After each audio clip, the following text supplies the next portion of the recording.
All right, welcome in. Pillow Talk edition of Pugs and Company for a Sunday night. We do this show Sunday through Thursday, and then we do a high noon version every day, Monday through Friday. That is, coincidentally enough, at noon. Oh, my. All right, so here's what's going on. We were going to go live after the game, but, you know, what are you going to do here? The game is still going on. There is, what do we got, a minute 38 left? I don't think we're going to be joined by Sunglasses, a.k.a. E, the artist, and James Parker, live in New Orleans, who comprised the and company of, I would be Pugs, and they would be the and company of this show. Here, let me go into the chat. All right, let's see who's here. Got a couple people here. All right. I probably shouldn't have gone live because I'm really just going to pay attention. Hi, John. How are you? Are you watching the game, John? I am. This is a crazy game. It's been raining. Of course, we're talking about the big New England Patriots, Tampa Bay Buccaneers game, Sunday Night Football, the big showcase game of the week. Tom Brady returning to New England after abandoning them and winning a Super Bowl down in Tampa Bay. What was that? There's E. All right, we'll bring E in. I've never seen a game more hyped than this one. So, yeah, we're kind of involved here. There's a minute 24 left. Tampa Bay has the slight lead of a 19-17 over New England, but New England is driving here in a rainstorm. Hey, what's happening? Why can't you hear me? Can't hear you. You can't hear me? I can't hear you.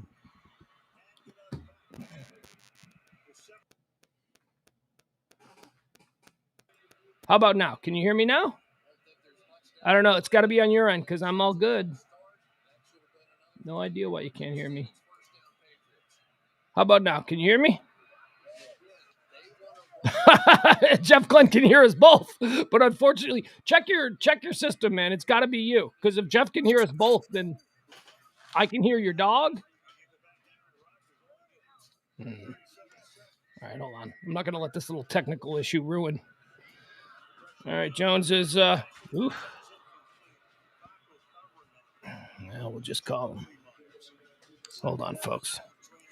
Kind of a slipshod way we're going to do this show today because can you hear me now?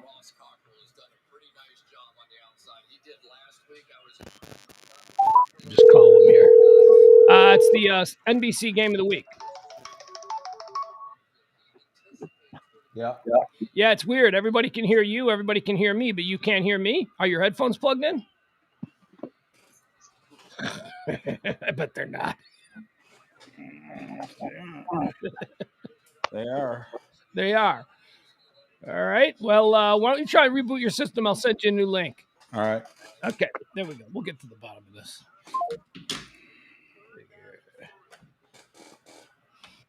All right. So anyway, I have never seen a game this hyped. The pregame was making me sick. I honestly don't care all that much about this, but they're trying to gin us all up and make us think. Well, I got to send them a new link now. Make us think that this is the most important thing that has ever happened in football. No? Well, give me a second here, folks. Hi, Steve. All right.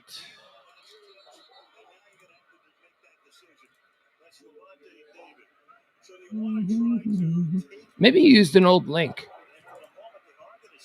No, that couldn't be.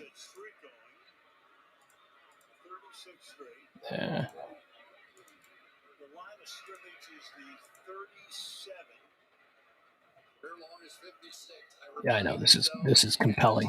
Just as soon as I send him this thing, that'll get back into it. All right, so what's happening here? Okay, so here we go. So New England is driven down. It's going to be a long field goal, 56 yards, driving rainstorm for the win for the Patriots to defeat Tom Brady. It's up, and it is. Yeah, that ain't good. It's no good. And that's probably going to be the game.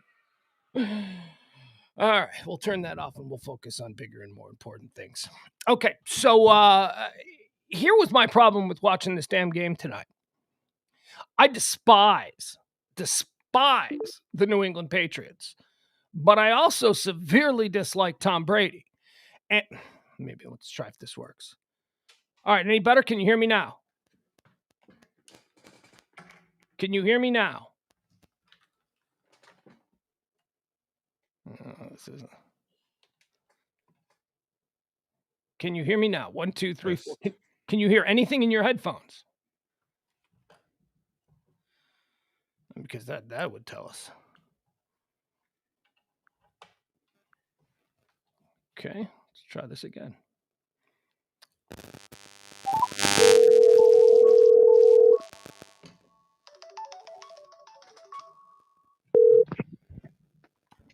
Hello. Can you hear anything in your headphones? Nope. Okay. Well, I mean, I can hear stuff in my headphones, but it's like static. Okay, that's probably on your end. Well, we'll know for sure when James calls it. I don't know. You look a little frazzled over there. Yeah, okay, there we go. All righty.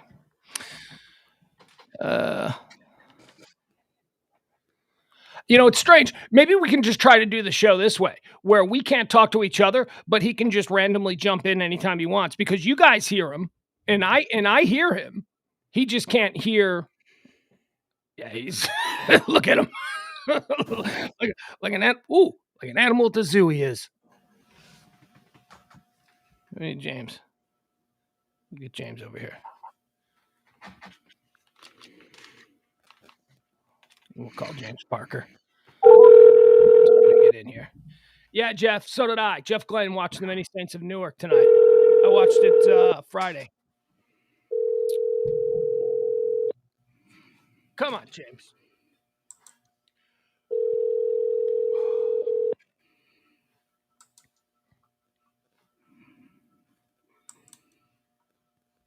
What's up, Buto? Hey, we need you to jump in real quick in the studio to see if you can hear me, because E can be heard, but he can't hear me. We're trying to figure out if this is something on the master controller. Fine. What's that? I'll jump in. All right, jump in. There's James Parker. He's down there in New Orleans. All right. It looks like Tom Brady's going to leave Foxborough a winner. All right, there's James.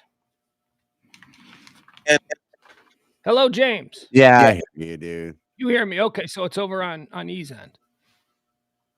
I guess this time it's over on E's end, because I hear you just fine. Okay, let's check. Hey, look, there's Pugs. There's E. Yeah.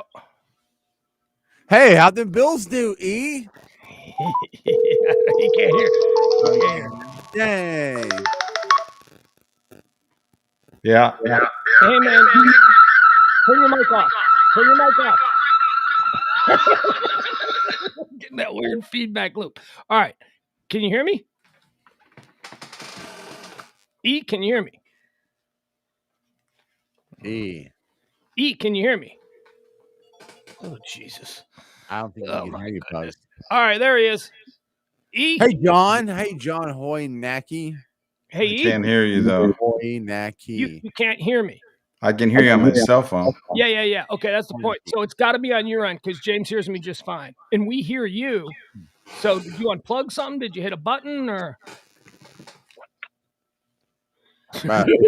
English chair? Is that what's going on? I don't know. I mean, here's what we can do. We can just let E be the literal wild card. He can't hear what I'm saying. He can't hear what you. Can you hear what James is saying? James, say something to E. Yeah, I'm saying. Did you just see Tom Brady win again in the reuniting of Belichick and Brady here? The after game hug was not very heartfelt, by the way. E, can you hear James? I can only hear you. Oh my goodness. Okay. All right. Yeah. Well, I'll let y'all go. well, yeah, you can't do the phone because it's got wicked bad feedback. Wicked bad because I'm watching a game in New England. That's why I'm using that verbiage. All right. You want to just sit out or I'll sit out. Talk to E tomorrow or tonight. Try and call E, or try and call Ed. Okay. Bye. All right. Yeah, I'm gonna send him. All right. There he goes. That's unfortunate. All right. So now it's official. Tom Brady has won more games at Foxborough than the Patriots. Oh, No, that can't be a real stat. That can't be a real stat. Boom. Wait a second. Say that again. Tom Brady has won more games at Foxborough than the Patriots have this year. At Foxborough. Okay. All right. I see what you did there at the stadium. Okay. Well, Yeah. Here's my problem watching this game. And I promise you that the entire show isn't going to be just us talking about this game tonight. But Of course not. Of course not. We got a lot of other stuff to cover. Here's my issue. I hate both. No. Sorry. Trying not to use the word hate anymore. I dislike the Patriots and I dislike Tom Brady. And I couldn't find myself rooting for anybody during this entire game. And I found it very confusing. See, here's what I wanted. Here's what I did determine. I determined that I care. I dislike Tom Brady more than I dislike the Patriots because I wanted the Patriots to beat Tom Brady tonight, right? But I couldn't. It's a race to the bottom is what it sounds like. Yes, it is. But I couldn't find myself really being compelled by what the Patriots were doing because every time I looked at the Patriots on an offensive drive, my brain told me that was Tom Brady because he plays for the Patriots. He doesn't play for, so I I kept forgetting that it's Mac Jones. And then when the Buccaneers, because I don't really hate the Buccaneers. As a matter of fact, if we took Tom Brady out of the equation, it was the Buccaneers versus the New England Patriots, I'd be totally rooting for the Buccaneers. But because Tom Brady is the quarterback of the Buccaneers, I was all kinds of messed up. I couldn't keep it straight. Why are you anti-Brady? How'd this start? I don't think that any single individual should be given as many gifts as he has been given in the short time that he's been on this planet.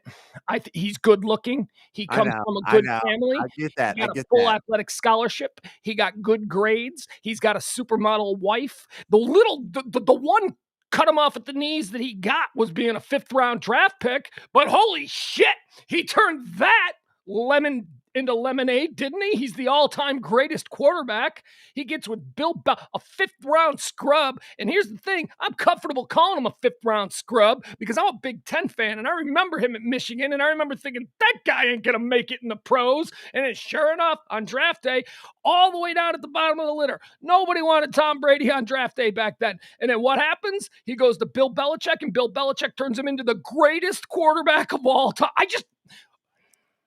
He dumps a 10, Bridget Moynihan, and somehow gets an 11.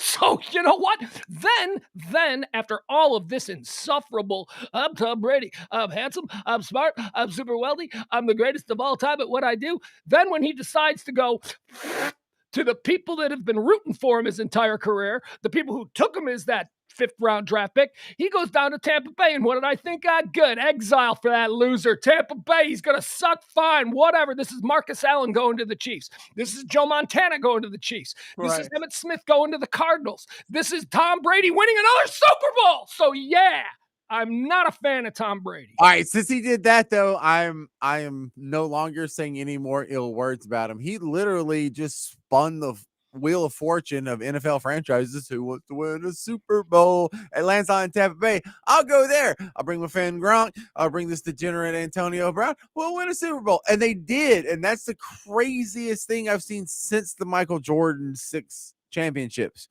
right? I mean, we are up at that level. And so, like, hating Tom Brady is really hard. I don't hate him. I don't hate him. I don't hate anybody anymore. Why? No, you don't use that word anymore. I dislike him immensely. I know. This is what I tell my 6-year-old. But don't you see my point? I mean, nobody should be given that much. There is no God. There is no God because God doesn't do that. Look, there's some people, there's a bell curve, you know, where some people get a raw deal and some people get an exceptionally good deal and it kind of smooths out. And it reminds me of Ben Affleck, who had one of the better rebounds of all time when he ditched Miss Universe to date Jennifer Lopez. And then a couple years after that, he's Batman. Ben Affleck is another one. Ben Affleck's another one. We should make a list. We should make a list of people who, no matter what happens, I can't have any faith in. I no love for Ben Affleck either. Right. That's too good. That's too good for him because I think previously the best rebound or no. Still, it's probably still the top of all time. Is when Brad Pitt left Jennifer Aniston for a 27-year-old Angelina Jolie.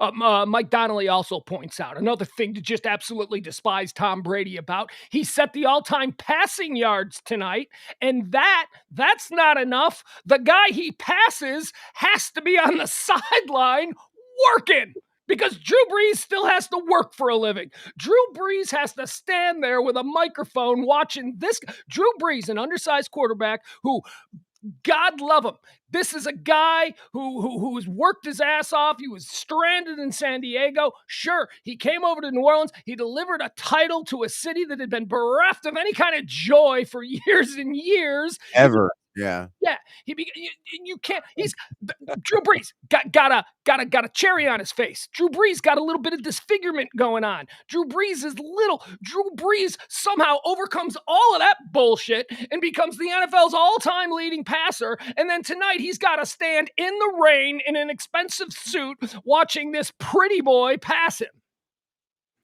Yeah, and also passes him with what, 7 Super Bowl rings? Yeah, no. Just get out of here. It just hurts to be in the same stadium if you're Drew Brees. Sucks. Did you hear? Excuse me. They were playing audio during the game today of some New England fans. And did you hear the girl that was really pissed off at Tom Brady? And she made the equivalency of it's like watching your ex-boyfriend get married. Yeah, I did see like that. And it's they like did watching the ex-boyfriend who left you get married. It's like, yeah, that is what it's like. Yeah, and it's just really tough because did New England even make the playoffs last year? I don't know. No, I don't think they did, and they had to watch Tom Brady go win another Super Bowl without him. Without him, yes, yeah. So it was like just him. It was just him. Screw all the other Patriots over the years. It's just him. Screw Randy Moss, Teddy Bruschi, anybody else you want to name from all those great Patriot teams. Screw it. They don't mean nothing. It's all just Tom Brady magic. Well, NBC did such a good job playing up to that narrative that these two guys have been together for 20 years and had this amazing run of success. And when they split apart, who's going to do better? Is it going to be the quarterback or the coach? And well, last year it's clearly the quarterback that did better. And then this year it's clearly the quarterback that's doing better. So how much does this take away from Bill Belichick? You know, of course he was part of that legacy and no one can take it away from him. But isn't it pretty easy to say now that was more Tom Brady than Bill Belichick? No. And 2 corrections here. You said NBC did a good job. They did a ham-fisted job. They beat us over the head with it. It was disgusting. I loved it. It was too much. Really? Because you gotta get people like my wife who are only like casually paying attention to football, and it actually got her attention. Yeah, you've been drinking. You're drunk right now, aren't you? You've been drinking all day. Completely, all day. Yeah, you're hammered. That's fine. We're gonna have some fun today. No, okay. So on to the second point. I don't think it takes anything away from Bill Belichick at all, because Bill Belichick, in my estimation, is the guy who took a piece of trash off the 5th round of the NFL draft and turned him into the greatest quarterback of all time. And now he's got Mac Jones, who a lot of people thought, Alabama quarterbacks. Took Mac Jones with, what was he, the 14th pick or something like that? Whatever. He was the 5th of the 5 quarterbacks that were taken this year. So, the big 5, if you will. Right. Takes him off, and Mac Jones in the biggest high-profile game, the highest, well, I'm not going to say highest pressure situation because he played for Alabama, so he's been in some, big games before, but certainly one of the biggest at the pro level. He's a rookie, and he sets a record that hasn't been broken in 30 years. Most consecutive completions by a rookie ever in the NFL. I mean, that's Bill Belichick. And I look, don't get me wrong, I severely dislike Bill Belichick too. I'm not a fan of Bill Belichick. The hate word again, huh? I default to the H word way too much, and I'm trying to be a little. Look, and let me just dig in your wound a little bit. Okay. Here's why we air quotes hate Bill Belichick. It's because we know he's a cheater. That thing where they were stealing the signals that happened more than once.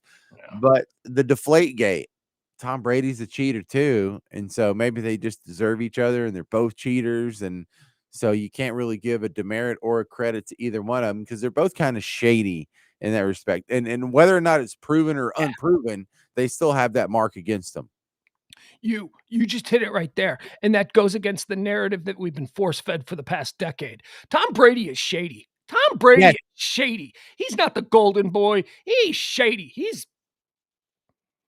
might also be the golden boy, but he's a shady golden boy. It can be both. Why not both? He's the golden boy, and you know what? There's a little shade there. There's a little shade. Yeah. He's a little bit too much with the I don't eat strawberry. Oh, shut up. Yeah, Oh, shut up, Tom Brady. Or nightshades. Hey, do you know what a nightshade is?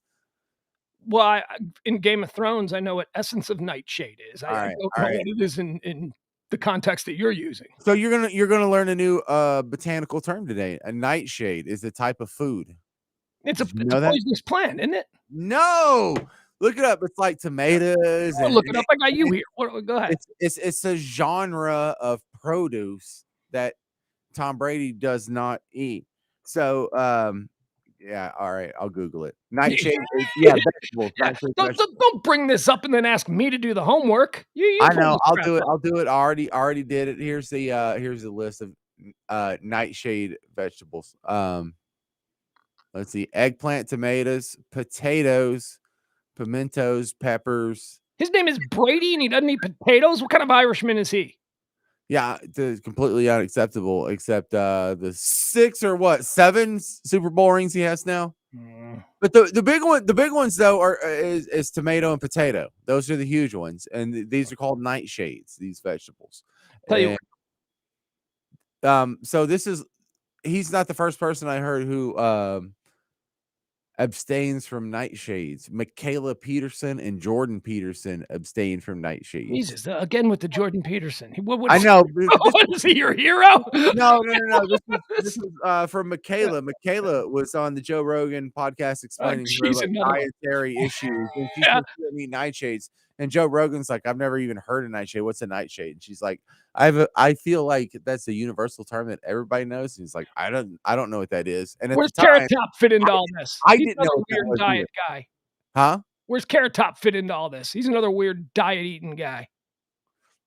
You know what? Carrot Top kind of got off of that big bodybuilding phase he went through, but I did see him in Vegas when he was ripped. Yeah. All right, he was funny, like he was really good, and really? he was also really ripped. Like his body was, I mean, he was shredded and he was huge. Like there wasn't any body fat on him, and he had huge muscles. He looked like the goddamn Rock. He was huge when I saw him, and this was 14 years ago in Vegas. And he's weirdly he's got to be an insufferable narcissist because of the body thing that he's got going on and the obsessive plastic surgery.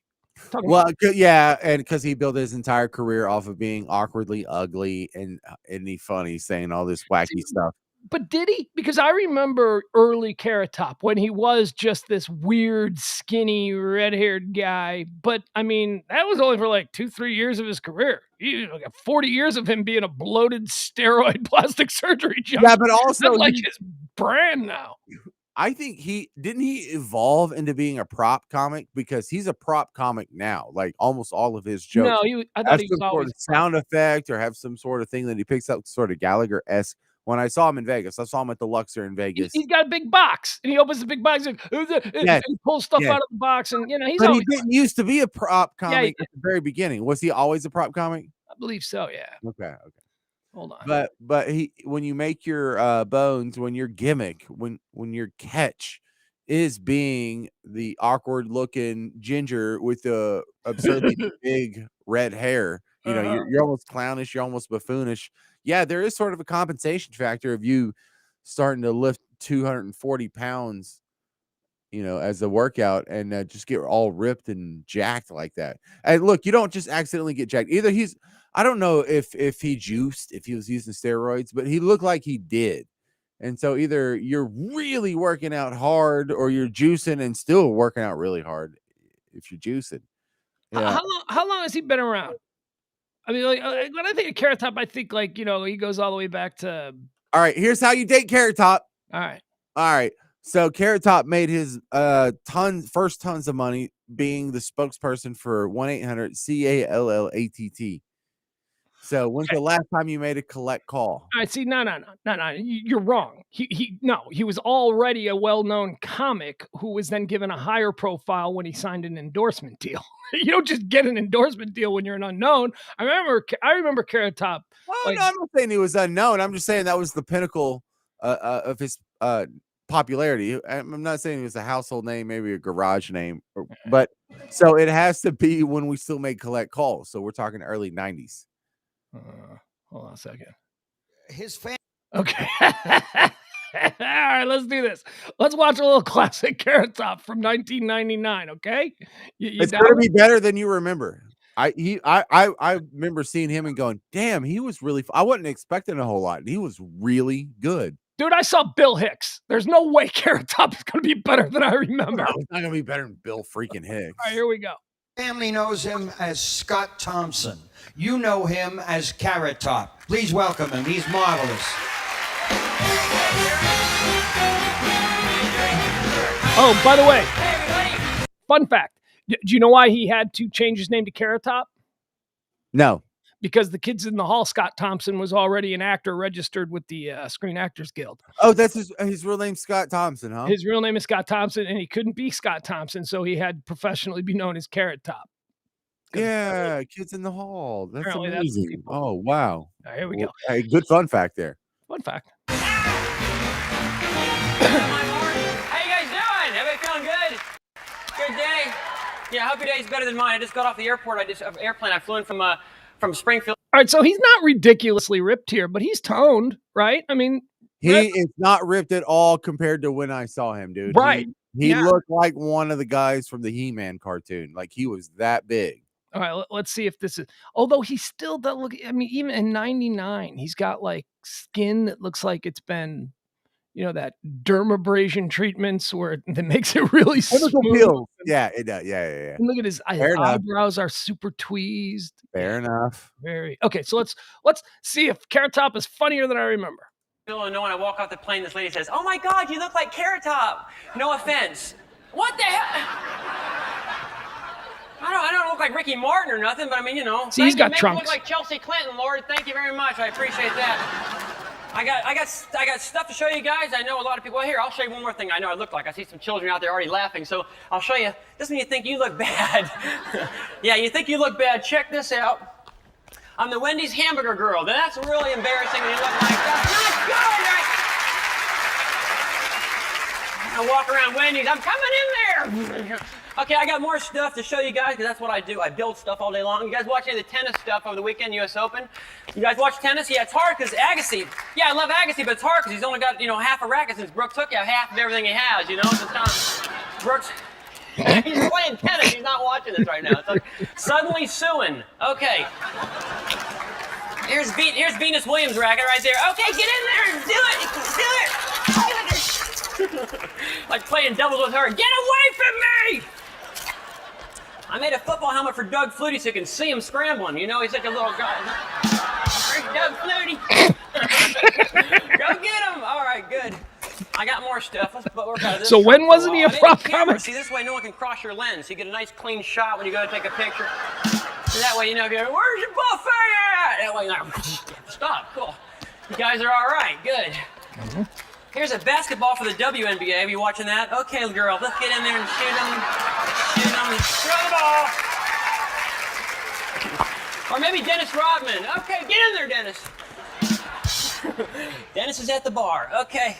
Maybe little bedroom slippers with bumpers on the front so you don't stub your toe when you're walking through the house late at night. You ever do that? You're like, I'm going to go get my refrigerator. Oh, man. Stupid chair. You ever yell at your furniture at 3 in the morning? Look at me. All right, Jay. I take it all back. I take it all back because it's not funny.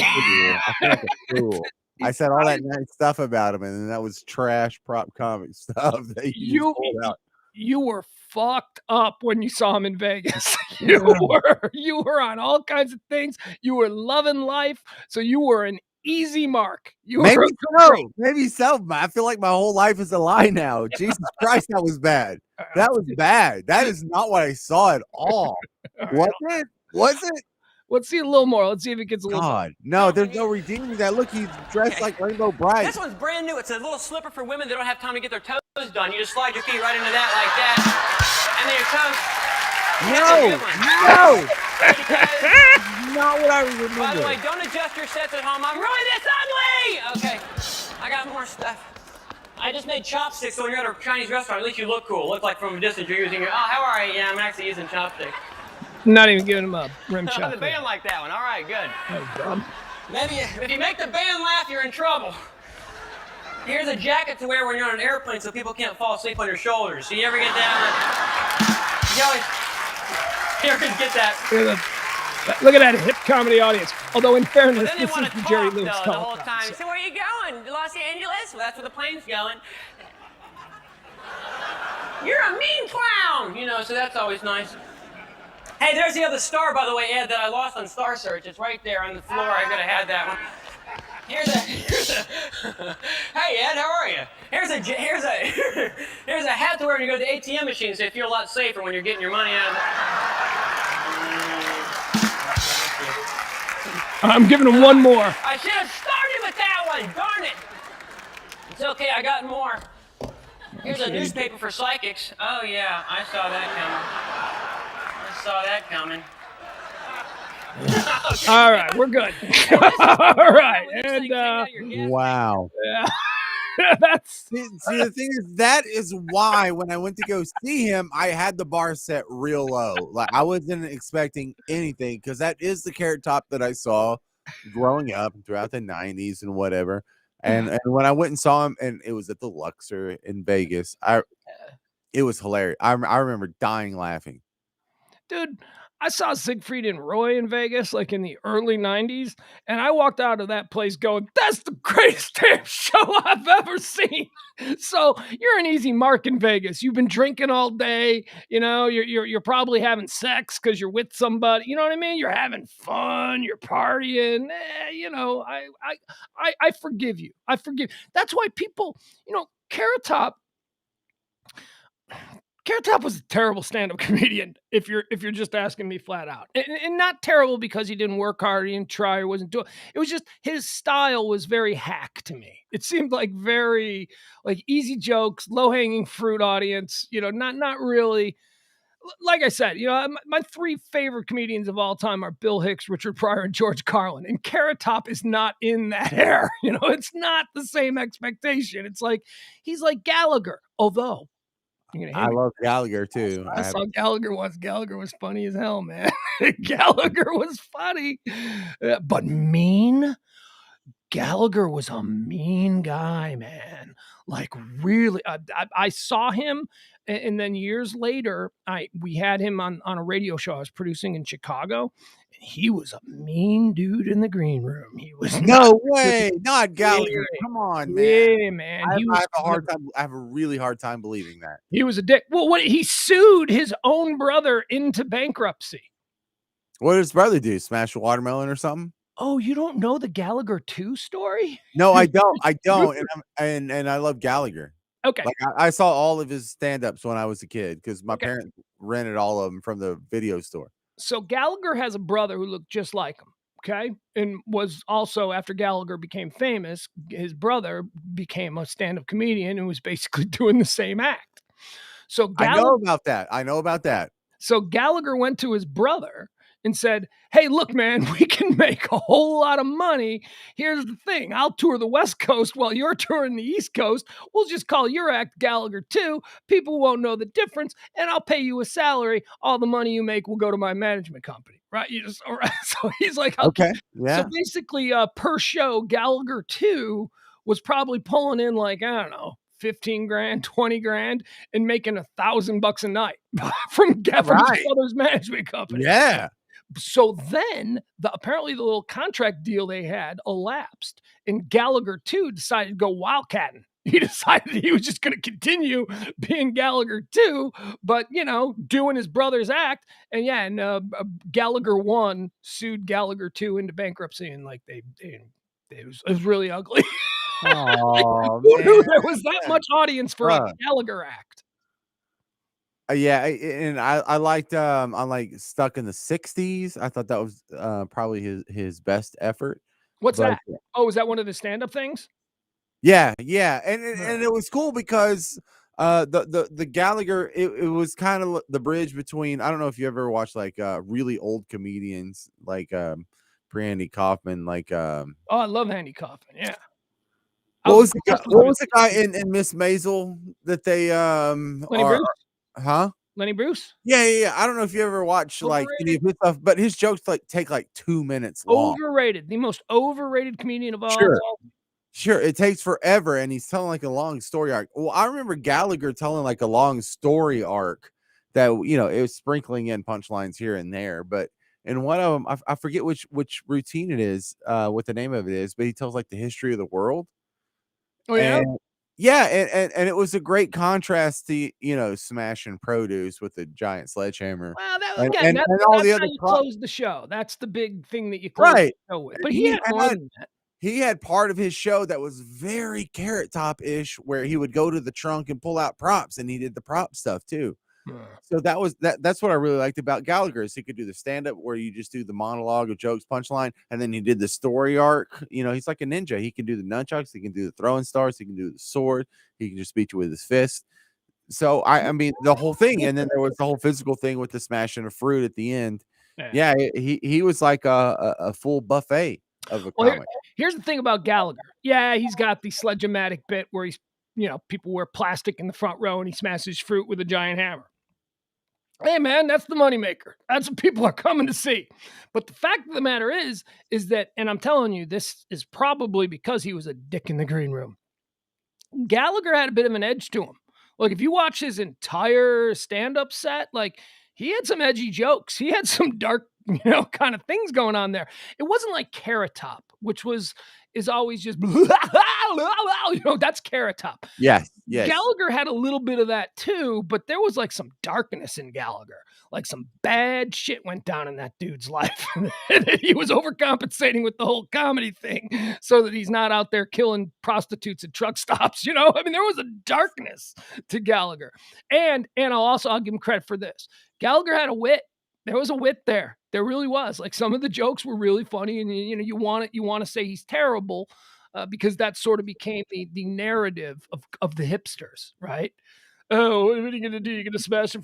Nah, stop it. Take it as a whole. He had some things. Well, he can get away with smashing fruit because he could do the other things. He could do the monologue of jokes. He could do the storytelling arc. He could do the props like Carrot Top. He had an arsenal. Since we're talking about comedians, since you dragged us into this hellhole of bad comedians, let me expand a little bit on something that I just threw out as an aside. Lenny Bruce. Lenny Bruce is, in my opinion, the most overrated comedian of all time. Now, I appreciate the stand that he took for the First Amendment, and I completely understand that him going through what he had to go through in the 1960s allowed for people like Richard Pryor and George Carlin, people of that ilk, to sort of flourish, and so that comedy could be a little bit more edgy. But pound for pound, Lenny Bruce's jokes were not funny to me. And I have watched entire Lenny Bruce stand-up sets. They were corny. A lot of them were very Catskillsy, like, take my wife, please. Like, really, he only got edgy when he started getting arrested and he started ranting about the First Amendment and all that stuff. That was some interesting stuff. Interesting, not funny. He wasn't funny. But there's a lot to be said for the context of Lenny Bruce. When Lenny Bruce was born and raised, not only did they not have cell phones, they didn't have TV. You got your news from the newspaper, which was once a day, and that was it. No, yeah, you're right. I mean, we can't compare him to another social. All right, now you also know people in your family like that are on the grandpa level, whether it actually is your grandpa or a great uncle or a great aunt or whatever. Not too many anymore. They're all dead now. No, they're all dead. But when you were a kid, You remember how long it took for people to just tell a damn story? It was like everything was 12 minutes long. Art form. It was, yeah. It was an art form, but it's because you had all the time in the world, and because it took you forever to do anything, and because there was always a long lag time. There was always they didn't have text messages, they didn't have emails, they didn't have hardly phone calls because there was long distance. So you're not, unless Yes. someone's just down the road from you, you're not calling anybody. So There was more of a premium put on the art of communication and the nuance of storytelling. That's absolutely right. yes, and you were the entertainment of the day, so why not tell all of the, the story in all its glory? Why leave out details and stuff? And so there was an art form to the storytelling, but it took for freaking ever. And this was the world that Lenny Bruce grew up in. Lenny Bruce is before even the beeper. You understand that, Pugs? Yes, I do. Yeah. He died in like 1968 or something. Yeah, I do. I know that he was before the beeper, James. Right. So you got to understand that if you're going to go see a comedy show in Did you know he was even before call waiting? Wow. He Wow. was. Do you even Before know what answering call waiting machine. is? Mind blown. Now, but if you're going to a comedy show in 1961, you don't need to be hit with a punchline like every 8 seconds, every 15 seconds. No, you're right, and I do try to balance that. My expectation of comedy in the 50 years after Lenny Bruce is going to be skewed because all the things that came after Lenny Bruce were influenced by the baby steps that Lenny Bruce may have taken. So I don't begrudge him any of that. What I simply say is that his jokes were not funny to me. His one just not funny to me. And that's not to say that people back then weren't funny, because man, there are some early Henny Youngman, man. That dude, that's the guy. That's the take my wife, please. He had some great one-liners. Rodney Dangerfield had incredible one-liners. Mort Saul was a very funny guy. Even early Bill Cosby, like from the early 60s, Bill Cosby. Oh, you take that back. No, I will Take not. that back. You can't say anything not. about Bill Cosby now. Bill Cosby got lame in the late 70s, 80s, but he actually was funny. And not to say that he wasn't lame, because he was always sort of cornball and sweater wearing, and he was one of the good ones, as racists back then would say. That is, when I was a child, I read his book Fatherhood. It's probably pretty funny. I mean, the guy's it's hilarious. Yeah. It's the dark dude, man. It kind of takes the fun out of it, doesn't it? Yeah, it does. To learn that he's just a serial rapist over like 40 years. Most prolific too. Yeah. Jesus. But he never did drugs, and he hated hip hop culture. So Yeah, and he pulled his pants up. So that was that big moral stand. Meanwhile, he's out there raping. At least he wasn't sagging his pants, Pugs. That's right. That's right. Jesus, all right. Guys. Okay. Hey, so, go ahead. Can I roll with my first segment today? Yeah, man. Go ahead. All right. This is a little cold, and this is gonna hit some people the wrong way, but it's not gonna hit you or me the wrong way. So I just hate being the bad guy, though. Is it possible, Pugs, to have an above ground pool that's not embarrassing? Is that a question for me? Kinda. Let me tell you the situation I'm in. All right. So, well, do you want me to answer that? I won't take up all your time here. You've got. Go ahead. I can answer that. Ask the question again. Is it possible to have an above ground pool that's not embarrassing? Yes. Okay. Continue. All right. So, in New Orleans, Katrina, not in the neighborhood I'm in, Katrina just wiped out a bunch of houses. Like, unless you had like a sturdy brick house, in this neighborhood, it got wiped out. So there's a whole lot of empty lots. So in the lot across the street from me, the lady who lives on the other side of the block bought the lot behind her, because you could buy an adjacent lot for something ridiculously low priced after Katrina, because the state bought them all and then sold them. If you were a neighbor, you got like a really good price. So she lets us swim in her pool, and she has a pool that is 2 feet above ground and 2 feet below ground. Like when you get in, you're like, oh my God, this thing's like 4 feet deep. Yeah, it looks like it's just a little kiddie pool, and then you get in and you find out that it's dug in a bit.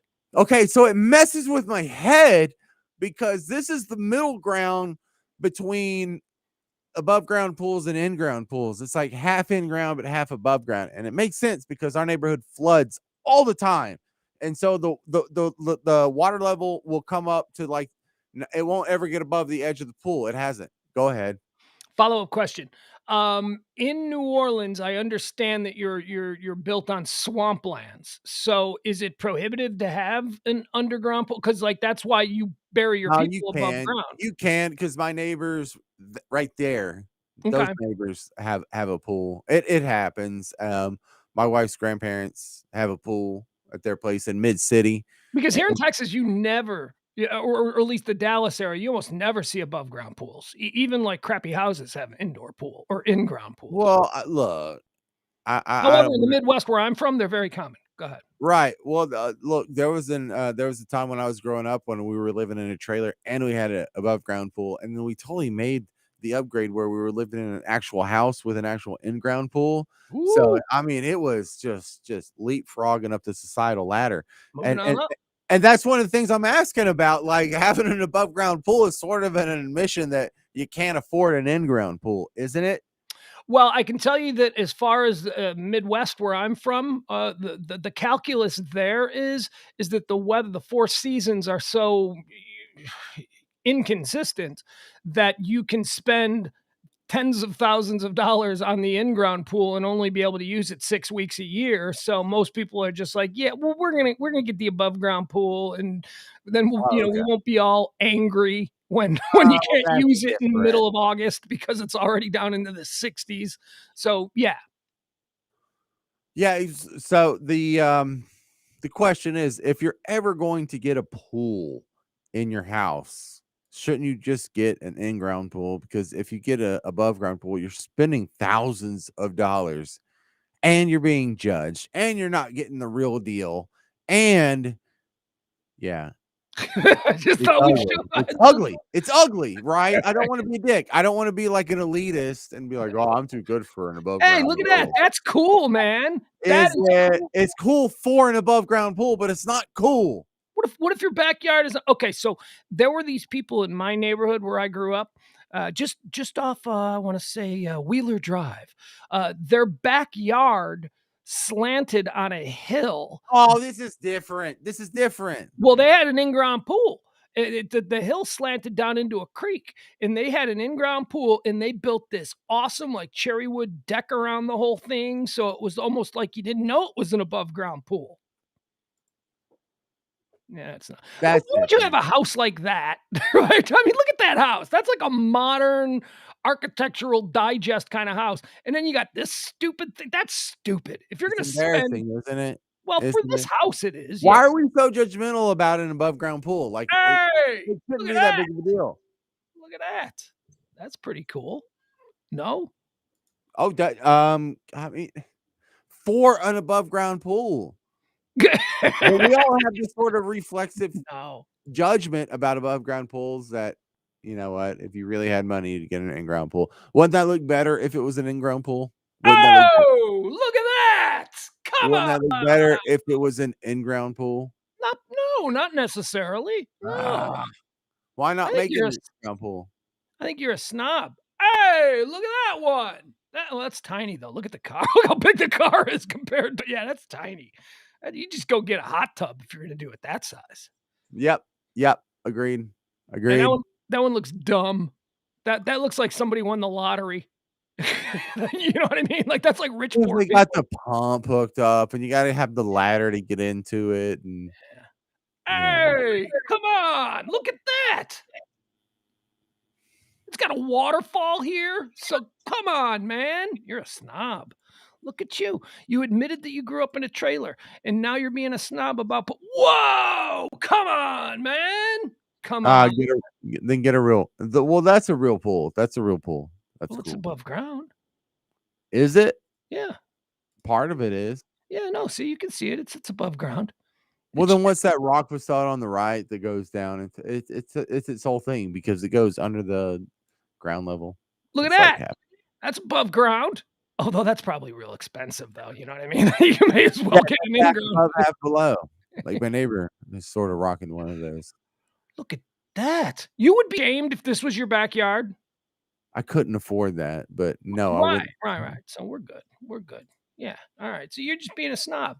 That's not what we're talking about. That's not the typical freaking above ground pool, though. You were showing me like lifestyles of the rich and famous above ground pools. You know, most of them look like that crap thing, or it's just some sort of retaining wall with a goofy pump with a hose that's coming in and out of it, and has like the pole with the net on the end of it, like sticking up on one end. My buddy Mike Donnelly from back in the day wants to know about inflatable pools, and I can tell you that when my son would come visit me, I didn't have a pool. When my son would come visit me all those years, every year we'd buy an inflatable pool, and he loved it. Of course, he was 5 and didn't know any difference. Yeah, of course that's fine if you have children, but for an adult use, no, that is not acceptable in the league. No, it's not. No. All right, that's all I got. That's all you got. I'm all done. Didn't really have an out for that segment, did you? You just kind of wanted to float that. I think we nailed it. I think we totally nailed it. Yeah, very good. All right, what'd you do this weekend? Did you get anything fun besides drinking all day? I went and swam in my neighbor's half above ground pool. Really? That's what you did? No, see, look, here's the thing that's still going on in New Orleans. You know, we had that hurricane like a month ago. Yeah, is your power's all back on? School's back in? Oh no! Everything's back on. School's back on. But people all have this big pile of trash in the front of their house that's on the corner, waiting for the whoever's going to pick up the bulk trash to come pick it up. And there's a big argument in New Orleans because no one wants to pick it up.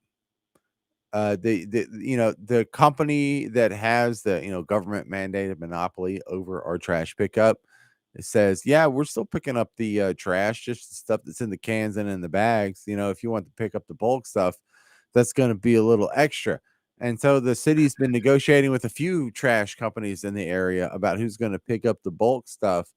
And the negotiations are kind of dragging out. And people are getting kind of pissed because it's been a month and we all have this big pile of trash that's between our sidewalk and the street.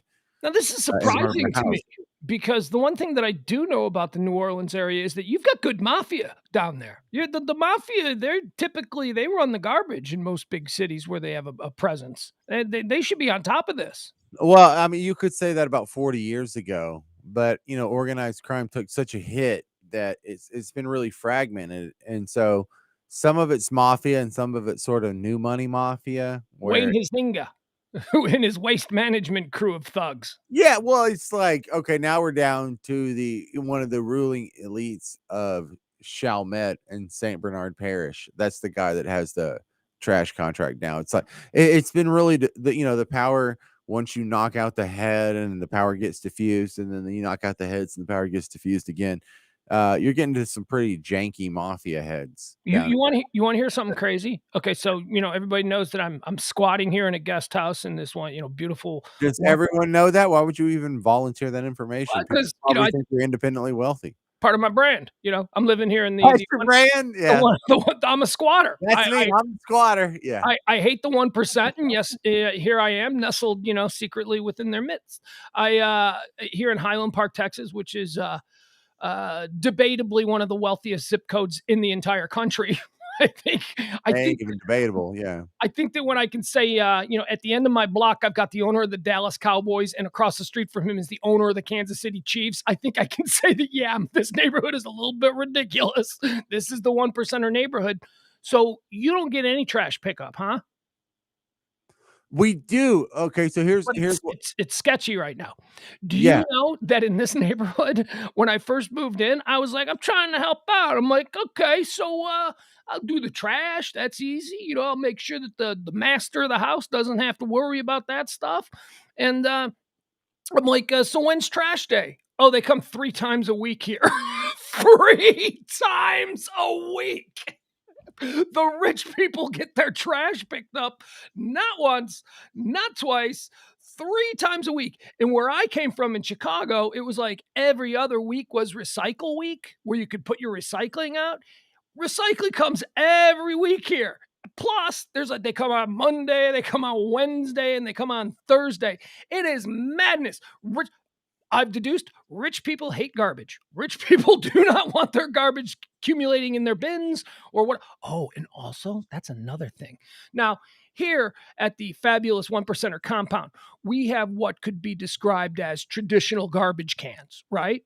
But there are some garbage cans in this neighborhood that are like, oh my God, that is like more expensive than my car. It's like, what are you people doing? Like, if your house costs $20 million, which some of these houses do, I guess you're not going to have like a funky Rubbermaid, thing on wheels. They're almost like, I'm surprised they don't have robotic garbage bins here that just like Roombas that just empty themselves. go out and take themselves out. It's insane. Meanwhile, I'm eating ramen noodles and shopping at the dollar store, but that's okay. I'm not bitter against these people. Once again, squatting here in the midst of the 1%. Yeah, I'm kind of familiar with the Highland Park scene. My first experience though was in like 1997 when I got out of college and I moved to Dallas. I got a job as a mover. I don't know if I've ever told you my moving stories. No. Oh my goodness gracious. Did you have to deal with Highland Park trophy wives moving their, antique bureaus? A lot. That was a big one because the only people that were real understanding. I bet they were very cool. Nicer than I expected. They could have been total jerks to us and we would have put up with it, but they weren't. The wives were always really cool. Husbands, not so much. But yeah, it was amazing to me because we would move someone out of like a $4 million house and we would come back like 6 months later. And when we moved them out, whoever had bought that house had knocked it down to build an $8 million house. Oh, yeah. And we would move those people in. And that kind of stuff would just blow my mind. Like, how much money do you have to buy a $4 million house just to knock it down to build a bigger house on that same lot in Highland Park? It's the world's most expensive dirt. It's the dirt that's expensive. You'll buy a house, like you can buy a lot here. You might spend $3 million on it. Yep. With the intention of just knocking down the house that was put in its place. Because this neighborhood was built up in the 1930s and 40s. The house that we're in is, by the way, a famous architectural piece of art, turns out. It's known as the Rose House. The Rose House was built in 1938, and I swear to God, we all thought it was built in the 60s. It looks like a 60s Brady Bunch kind of house. Right. It's a little Art Deco. It's a little boxy. It looks like it could be a little Frank Lloyd Wright thing going on.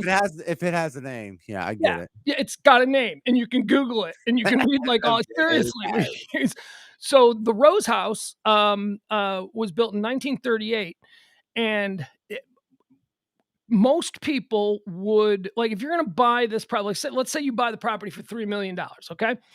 You maybe, and you're worth $100 million, and you're moving in the neighborhood. You don't want to live in a 1938 house. You want one of these Bill Gates computer houses, So you're gonna buy the property, and then you're gonna knock that old beautiful mansion down, and you're gonna build some new kind of modern mansion in its place, and not think twice about it. Not even consider it, because you're crazy rich. Yeah, it's a creative destruction. It's almost like, okay, there was a $4 million house that there. Now there's an $8 million house there, and you know what? This is better. How on earth are you making Highland Park better? And they're doing it constantly. Yeah. Hold on, let me address something that John Hoyneke says. He says, you would think the owner of the Kansas City Chiefs would live in Kansas. No, the Kansas City Chiefs were originally the Dallas Texans. It's the Hunt family, Lamar Hunt Jr. and Lamar Hunt Sr. Lamar Hunt Sr. had an AFC team called the Dallas Texans, who played at the Cotton Bowl. And then when the Cowboys came into the league, they made a deal with the Cowboys to get the hell out of the market. And so they got paid, and the Dallas Texans moved to Kansas City and renamed themselves the Chiefs. But the Hunt family still lives here. The Hunt family are huge players here in the Highland Park area. They're very important people. Also, wouldn't you think the owner of the Chiefs would maybe live in Missouri? Yeah, well, I was gonna overlook that, but that's all right. Maybe he wants to. I mean, not that I expected. It is It's like Kansas City, 50-50. Missouri, not Kansas City, Kansas. It's like a 50-50 shot. Yeah. Although, don't the Kansas City Royals play just? Oh, I don't. Never mind. I'm not going to get into this. You don't need to. It's minutia. Anyway, most of the cool things when you hear about Kansas City, they're talking about the Missouri side of Kansas City. There's a Kansas side of Kansas City, which is kind of hillbilly, and then there's the Missouri side of Kansas City, which is sort of a young metropolis. Look at you with that evil little bastard animal right It's there. a beautiful little storm cloud. Yeah. She is cute. All right, so we covered the pool. Hey, you know what I wanted to talk about here, and I really wanted to do this with E sunglasses because we were talking about this yesterday when it was going down. But we were shitting on Bill Belichick and we were shitting on Tom Brady. But you know somebody else who I really enjoy shitting on? Aaron Rodgers. Urban Meyer. Yeah. Yeah. I despise Urban Meyer. His life is ruined, isn't it? What the hell just happened? Hello. Yeah, can you hear me? I can hear you, but your you can hear me, but you can't see me. I know my screen is gone. Hey, folks. Oh my goodness. All right. Yeah, I don't know what's going on here. Yes, Kenny. Whole Urban Meyer rant that I wanted to get into, and now suddenly everything's going haywire. E's thing didn't work. Well, let's try this.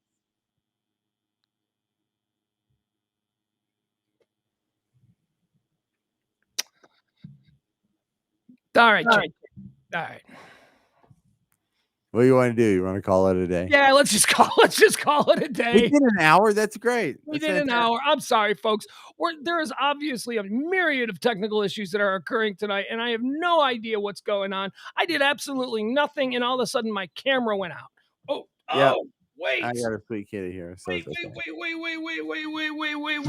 Nope, that's not it. All right, never mind. I thought maybe I disconnected something. Let's see. Yeah. Dude, you want to know what we didn't get into that we're going to have to get? I'll save it for tomorrow. We didn't get into Urban Meyer. We didn't get into Urban Meyer getting sleazy and Britney Spears getting slutty. I wanted to get into both of those topics. I also wanted to do a review of the Many Saints in Newark. I wanted to talk about Squid Game because I finally finished that. I had all kinds. Yeah, Mike Donnelly's like, Urban Meyer heard you, pulled the plug. Right. That son of a bitch has got some power, boy. He just jacked right into it. But you can't hear me? You can't hear me. Yeah, we can hear you. We just can't see. Nah, you need to see me when I do my Urban Meyer hunk. I've been preparing. All right. See you tomorrow, folks. This sucks.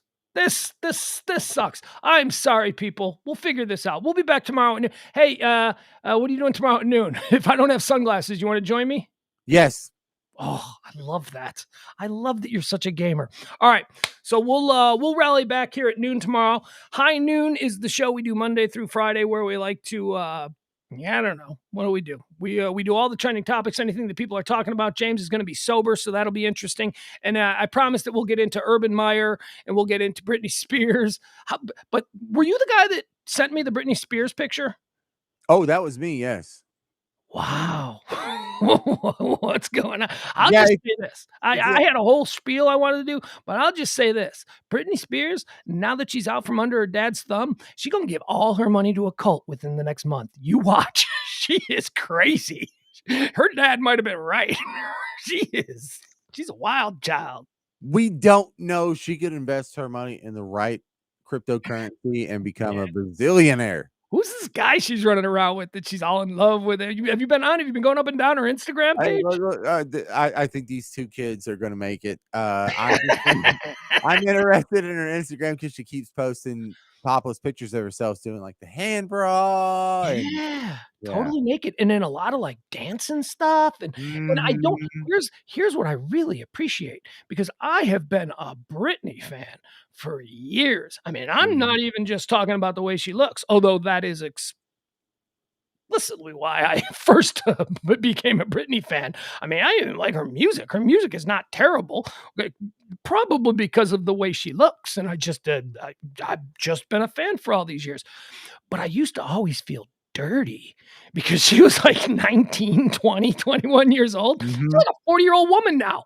She's like a 40-year-old woman now, and she's doing all kinds of sleazy things, and I feel like I'm not a perv anymore. She's in my wheelhouse. Yeah, there's nothing gross about that anymore. No, but the whole schoolgirl whoops, I did it again in the little Catholic school outfit in the hallways. Yeah, that kind of my takes the fun lockers. out of it. Yeah, That made me feel a little bit angry at myself. I was very disappointed in myself for the loins that were stirring when I first saw that video. I'm like, I'm 31 and she's like 18. What the hell is going on here? But now I'm a big fan. I followed her on Instagram. I want all her updates. Just give me it all. Just don't say loins again. That was awful. Okay. All right. There you go, folks. We're sorry. We'll be back tomorrow. High noon broadcast. It's Pugs and Company. James Parker is here. We promise we'll have all of these little issues fixed up. We thank you so much for joining us. Short show. Gave me an hour and 7 minutes. I'm not happy about it, but I hope you are. I'm Pugs. That's James Parker. This has been Pugs and Company on the Radio Misfits.